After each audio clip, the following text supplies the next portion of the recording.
امریکہ کے ایران پر رات بھر حملے۔ سینٹ کوم کا کہنا ہے کہ امریکی صدر کی ہدایت پر ایران کے خلاف حملوں کا ایک اور مرحلہ مکمل۔ امریکی افواج نے ایرانی فوج کی ساحلی نگرانی اور فضائی دفاعی تنصیبات، بحری صلاحیتوں اور میزائل اور ڈرون ذخیرہ کرنے کے مراکز کو کامیابی سے نشانہ بنایا تاکہ ایران کی فوجی صلاحیتوں کو مزید کمزور کیا جا سکے۔ ایرانی میڈیا کے مطابق امریکہ نے ایران کے صوبہ ہرمزگان میں 3 فضائی حملے کیے۔ سر کے نواحی علاقوں کو امریکی فضائی حملوں میں نشانہ بنایا گیا۔ ایرانی وزارت صحت کے مطابق امریکی حملوں کے نئے سلسلے میں 50 ایرانی شہری جاں بحق اور 500 سے زائد زخمی ہوئے۔ ایران کا امریکہ کو منہ توڑ جواب۔ ایرانی افواج کا کویت میں 2 امریکی فوجی اڈوں کو نشانہ بنانے کا دعویٰ۔ پاسداران انقلاب کا کہنا ہے کہ آپریشن لائٹننگ کے 16ویں مرحلے میں کویت کے الدیری کیمپ میں اسلحہ ڈپو، جبکہ علی السالم ایئر بیس پر پیٹریوٹ ریڈار کو اڑا دیا۔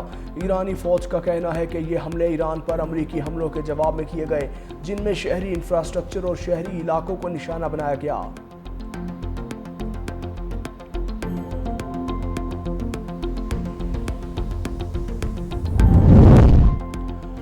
17 جولائی کی رات امریکہ کے لیے بھاری ثابت ہوئی۔ اردن میں ایرانی بیلسٹک میزائلوں اور ڈرون حملوں میں 2 امریکی فوجی ہلاک، 4 زخمی، جبکہ 1 فوجی لاپتہ ہوا۔ امریکہ نے نقصان کا اعتراف کر لیا۔ زخمی امریکی فوجیوں کو اردن کے اسپتال منتقل کیا۔ سینٹ کوم کا کہنا ہے کہ ہلاک امریکی اہلکاروں کی شناخت اہل خانہ کو اطلاع دینے تک ظاہر نہیں کی جائے گی۔ امریکی صدر ڈونلڈ ٹرمپ کی ہدایت پر ایران پر حملے کر رہے ہیں۔ امریکی وزیر دفاع کا کہنا ہے کہ امریکی فوجیوں کی ہلاکت ہمارے عزم کو مضبوط کرے گی۔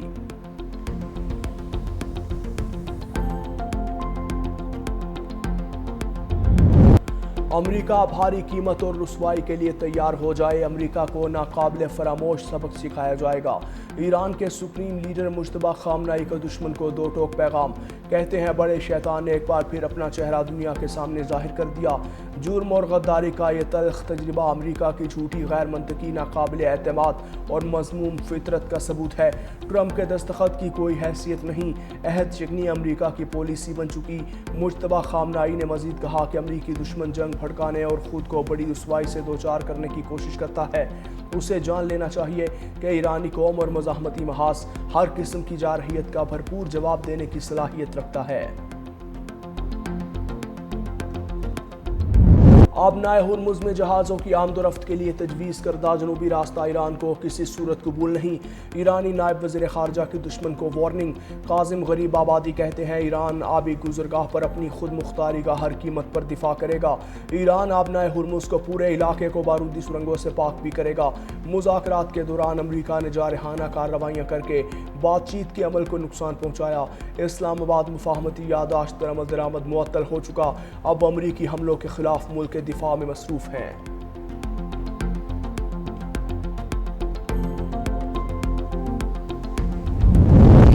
وزیر خارجہ اسحاق ڈار کا وینزویلا کے نو منتخب وزیر خارجہ فیلکس پلاسنشیا سے ٹیلی فونک رابطہ۔ 2 طرفہ تعلقات، باہمی تعاون اور علاقائی امور پر تبادلہ خیال۔ اسحاق ڈار نے فیلکس پلاسنشیا کو نئی ذمہ داریاں سنبھالنے پر مبارکباد پیش کی۔ وینزویلا میں آنے والے حالیہ تباہ کن زلزلوں پر حکومت اور عوام سے دلی تعزیت کا اظہار کیا۔ اسحاق ڈار نے مشکل وقت میں وینزویلا کی عوام کے ساتھ پاکستان کی مکمل یکجہتی اور حمایت کا اعادہ کیا۔ وینزویلا کے وزیر خارجہ نے پاکستان کی جانب سے اظہار ہمدردی اور قدرتی آفات کے متاثرین کے لیے تعاون کو سراہا۔ سوشل میڈیا پر ریاستی اداروں کے خلاف جھوٹا اور اشتعال انگیز بیان پر نورین نیازی کو NCCIA کا بلاوا۔ NCCIA نے نورین نیازی کو 20 جولائی کو طلب کر لیا۔ نورین نیازی کو ضابطۂ فوجداری کی دفعہ 160 کے تحت نوٹس جاری ہوا۔ نوٹس کے مطابق عدم تعمیل کی صورت میں دفعہ 174 کے تحت قانونی کارروائی ہو سکتی ہے۔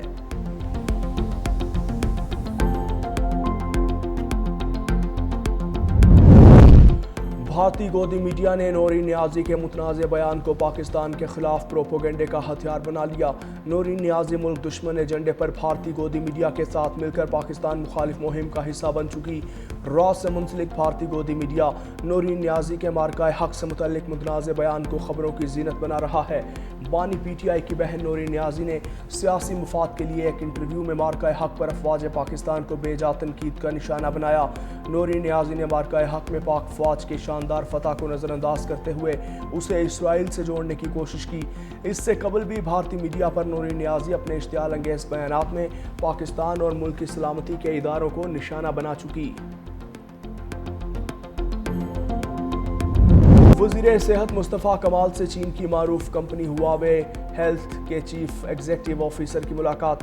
ہیپاٹائٹس ڈیلٹا وائرس کے مریضوں کے علاج کے لیے جاری پیش رفت کا جائزہ لیا۔ مصطفیٰ کمال کا کہنا تھا کہ ہیپاٹائٹس ڈیلٹا وائرس کے علاج سے متعلق B2B معاہدے پر کامیابی سے دستخط کیے۔ معاہدہ پاکستان میں جدید اور مقامی سطح پر علاج کی دستیابی کی جانب ایک اہم سنگ میل ہے۔ اس اقدام ہیپاٹائٹس ڈیلٹا کے مریضوں کو جدید اور مؤثر علاج تک بہتر رسائی حاصل ہوگی۔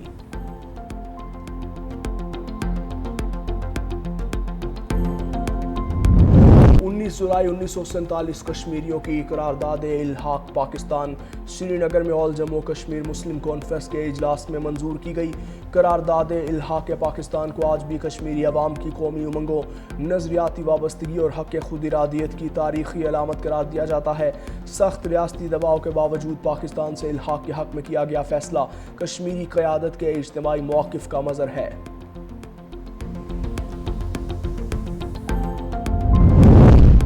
صدر آصف علی زرداری اور وزیر اعظم کا یوم الحاق پاکستان پر پیغام۔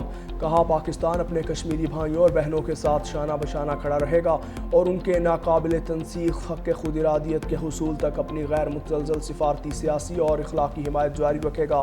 یوم الحاق پاکستان پر وفاقی وزیر داخلہ محسن نقوی کا بھی آزادی کی شمع روشن رکھنے والے تمام کشمیری شہداء اور حریت رہنماؤں کو سلام۔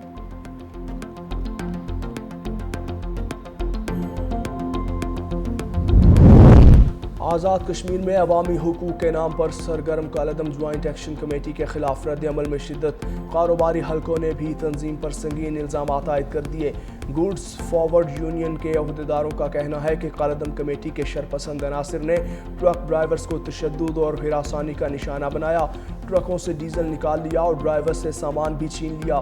یونین رہنماؤں کے مطابق مختلف اڈے انتظامیہ کے حکم پر نہیں بلکہ لوٹے جانے کے خوف سے بند کیے۔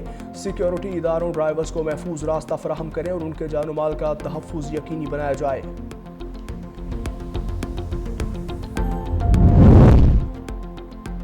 اگلے 4 دن بارشیں ہوں گی۔ ملک کے مختلف حصوں میں آج سے 23 جولائی تک بارشوں کی پیش گوئی۔ NDMA نے سیلاب اور لینڈ سلائیڈنگ کا بھی الرٹ جاری کر دیا۔ گلگت بلتستان، خیبر پختونخوا، آزاد کشمیر، پنجاب، اسلام آباد اور شمال مشرقی بلوچستان کے متعدد علاقے خطرے کی زد میں۔ دریاؤں، ندی نالوں اور برساتی گزرگاہوں میں پانی کے بہاؤ میں اضافے کا امکان۔ آزاد کشمیر کے پہاڑی علاقوں میں لینڈ سلائیڈنگ، جبکہ راولپنڈی، اسلام آباد، لاہور، فیصل آباد اور دیگر شہروں میں اربن فلڈ کا خدشہ۔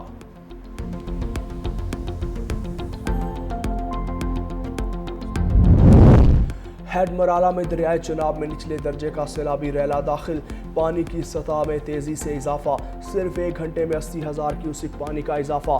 ہیڈ مرالہ کے مقام پر دریائے چناب کی سطح بے مسلسل بلند، انتظامیہ الرٹ۔ دریائے چناب میں درمیانے درجے کا سیلاب، نشیبی علاقوں کے مکین احتیاط کریں۔ ہیڈ مرالہ پر پانی کے بہاؤ میں تیزی، مزید اضافے کا امکان۔